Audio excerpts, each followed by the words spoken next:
Hi guys and welcome on GSM ABC YouTube channel. In today's video I'm going to show you how to turn off and restart the new Samsung Galaxy.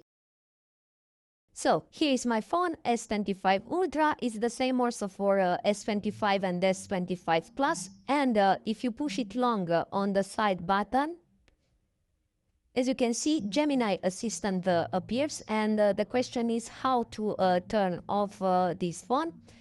And we have two ways. The first one is to push and hold the volume down and the power button like this.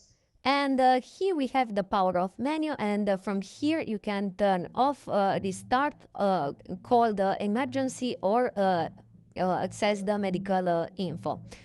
Now, the second way for that, just go to the top to the quick access panel, and here we have a little icon to power off. Just tap on it, and again from here you can select power off or restart.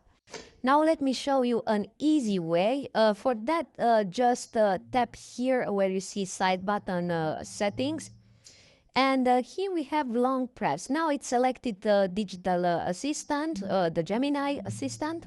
And if you tap on it, from here you can select power off menu.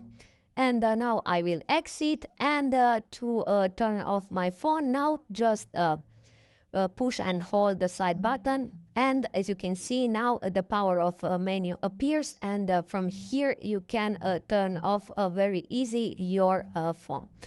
So this was my video for today. I hope to be useful for you, and see you until